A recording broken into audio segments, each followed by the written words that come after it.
இது ஸ்பெஷல் ஐட்டமா? என்னக்கா மேட்ரு? வேற என்ன? பூசணி விதை, சூரியகாந்தி விதை, ஆளி விதை, சப்ஜா விதை, சியா விதை, இதைத்தான் சொன்னேன். ஏக்கா நான் விவசாயத்துக்கு கேட்கல, விஷயத்துக்கு கேக்குறேன். என்ன தம்பி இப்படி சொல்லிட்டீங்க? ஒரு விதையில இருந்துதான் மரம், காய், பழம் இதெல்லாம் வருது. அதுலயே அவ்வளவு சத்து இருக்குன்னா இந்த விதையில எவ்வளவு சத்து இருக்கும்? ஆமால. அதுதான் இந்த விதையில எல்லாம் என்னென்ன சத்து இருக்கு, இது எப்படி சாப்பிடணும், எந்த அளவு சாப்பிடணும், இதெல்லாம் சொல்றேன். அப்ப உங்களுக்கு தெரியும் இது விவசாயத்துக்கா இல்ல விஷயத்துக்கான்னு. அப்படி போடுங்க, ஒவ்வொன்னா சொல்லுக்கா. ஃபர்ஸ்ட் இந்த பூசணி விதை. கல்யாணத்துக்கு அப்புறம் குழந்தை இல்லைன்னு சொல்றாங்கல்ல, அதுக்கு முக்கிய காரணம் பொம்பளை பிள்ளைகளுக்கு மாநில பிரச்சனை, ஆம்பளை பசங்களுக்கு இந்த சக்தி இல்லாம இருக்குது. அந்த எல்லா பிரச்சனையும் சரி பண்ணுமா இந்த பூசணி விதை. அக்கா சாப்பிட்டு தேவையில்லைன்னு தூக்கி எறிகிற விதையிலையாக்கா இம்புட்டு இருக்கு? ஆமா தம்பி, அது மட்டுமா 30-40 வயசுல ஆம்பளைகளுக்கு ஆண் உறுப்புல புரோஸ்டேட் ஒரு சுரப்பி இருக்கும். அந்த சுரப்பில புற்றுநோய் வரும். அந்த பிரச்சனையை சரி பண்ணுது. அதே மாதிரி இதுல டிரிப்டோபன் அப்படின்னு ஒரு சத்து இருக்கு. அந்த சத்து என்ன பண்ணும்னா இந்த தூக்கமின்மை பிரச்சனை, அதுக்கு 50 வயசுல பொம்பளைகளுக்கு மன அழுத்தம் அதிகமா இருக்கும். அந்த பிரச்சனை, இந்த மாதிரி ஏகப்பட்ட பிரச்சனைக்கு மருந்தா இருக்கு இந்த பூசணி விதை. அருமையான விஷயம்க்கா. இனிமே இந்த பூசணி விதைய நானே வீட்டுல.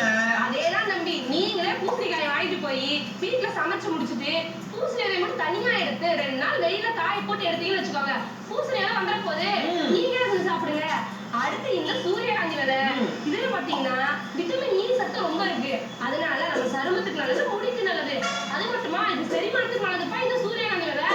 ஓ, இதுதான் சூரியகாந்தி விதையா? இதுல ஒரு விஷயம் இருக்காக்கா? பாக்குறதுக்கு நல்ல வெள்ளையா இருக்குது. ஒரு நிமிஷம். அடுத்து என்னக்கா? கடுகு உளுந்தம் பருப்பெல்லாம் வச்சிருக்க மாதிரி இருக்கு. தம்பி கடுகு உளுந்தம் பருப்பு கிடையாது, பார்க்க அந்த சைஸ்ல தான் இருக்கு. ஆனா விஷயம் அதிகமா இருக்குப்பா. இது பார்த்தோம்னா இதைத்தான் சப்ஜா சீடுன்னு சொல்லுவாங்க. அதிகமா உடம்பு உஷ்ணமா இருக்கறதால நிறைய பிரச்சனை வருது. அந்த உடம்பு உஷ்ணத்தை அப்படியே குறைக்குதுப்பா இந்த சப்ஜா சீடு. அது மட்டுமா ரத்த சோகை பிரச்சனை வரும்னு சொல்லுவாங்க, அதையா குறைக்குது இந்த சப்ஜா. அதுக்கப்புறம் ஆமா தம்பி, அதே தப்பா கரெக்டா கண்டுபிடிச்சீங்க. அடுத்து இந்த சியா விதை. இந்த சியா விதை பார்த்தீங்கன்னா நிறைய வயசுல இருக்காங்க, அவங்க இந்த சியா விதை ஒரு நல்ல விதைன்னு சொல்லலாம். இது சாப்பிட்டா வச்சுக்கோங்க உடனே பசி அடைஞ்சிடும். திரும்பி அதை சாப்பிடும் இதை சாப்பிடணுமே தோணாது. அந்த அளவுக்கு நல்ல சத்து இருக்கு இந்த சியா விதையில. அதே மாதிரி எலும்புக்கும் ரொம்ப நல்லது. அப்பனா எனக்கு கிஷோருக்கெல்லாம் ரொம்ப முக்கியங்கிறீங்க. எதை பார்த்தாலும் சாப்பிடணும் தோணாது. அடுத்து என்னக்கா? இது கொள்ளு மாதிரி இருக்கு, கொள்ளு பருப்பு. தம்பி கொள்ளு பருப்பு இது ஆளி விதை. கொள்ளு பருப்புல நிறைய சத்து இருக்கு. அதை பத்தி கூட நம்ம கேள்வி ஆல்ரெடி வீடியோ பண்ணிருக்கோம், அதை வேணா போய் பாத்துக்கோங்க. இது என்னன்னு பாத்தீங்கன்னா இது ஆளி விதை. இதுல ஒமேகா 3 ஃபேட்டி ஆசிட் ஒரு சத்து இருக்குப்பா. இது மீன்கள்ல அதிகமா இருக்கு. இந்த சத்து என்ன பண்ணும்னா நம்ம உடம்புல கெட்ட கொழுப்பு எல்லாத்தையும் கரைச்சு விட்டு நல்ல கொழுப்பை ஏற்றி விட்டுரும். இந்த உடம்புல கெட்ட கொழுப்பு செய்யறதானே இந்த கொலஸ்ட்ரால் பிரச்சனை, ஹார்ட் பிரச்சனை எல்லாம் வரும். அந்த பிரச்சனை எல்லாத்தையும் சரி பண்ணிடும். அதே மாதிரி முடிக்கு ரொம்ப நல்லதுப்பா இந்த ஆளி விதை. முடிக்கா கையில எடுத்தாலே குத்து குத்து ஒரு சில பேருக்கு கொட்டுது. அவங்களுக்குலாம் இது ரொம்ப ஹெல்ப்ஃபுல்லா இருக்கும். நான் இதை சாப்பிட்டு பாக்குறேன். தம்பி இந்த 2 விதை மாதிரி அப்படியே சாப்பிட முடியாதுப்பா. டேஸ்ட் மண்ணு மாதிரி இருக்கும். அதனால என்ன பண்றீங்க, நல்லா அரைச்சு பொடி செஞ்சுக்கோங்க. பொடி செஞ்சுட்டு இந்த ஃப்ரூட் சாலட், இந்த ஆல்மண்ட்ல சாப்பிடும்போது தூவி வருது, சப்பாத்தி மாவு பசையும்போது தூவி வருது, அந்த மாதிரி பண்ணிட்டு இந்த சத்தெல்லாம் உங்களுக்கு கிடைச்சிடும். இத்தனை நாள் இந்த மாதிரி விஷயங்களே தெரியாம போச்சேக்கா.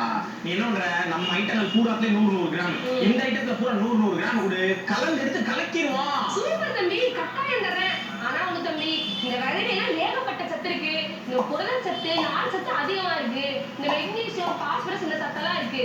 சத்து அதிகமா இருக்கா இது நிறைய எடுத்துக்கிட்டோம் பிரச்சனை வரும் பாத்துக்கோங்க. அதனால சத்து அதிகம் இருந்தாலும் இந்த அளவா தான் எடுத்துக்கணும். இப்ப எல்லாத்தையும் கலந்து ஒரு 2 டீஸ்பூன் எடுத்துக்கலாம். இல்ல ஒரு நாளைக்கு ஒரு விதை 2 டீஸ்பூன் எடுத்துக்கலாம்.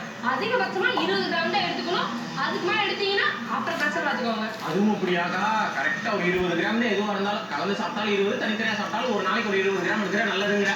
சரி சரி சாப்பிட்டு போறோம். என்ன இப்ப 20 கிராம்னா நமக்கு தான் இப்படி அள்ளி போட்டோம்னா தெரியும்ல, அதெல்லாம் பாத்துக்கலாம்க்கா. நீ குடுக்கா.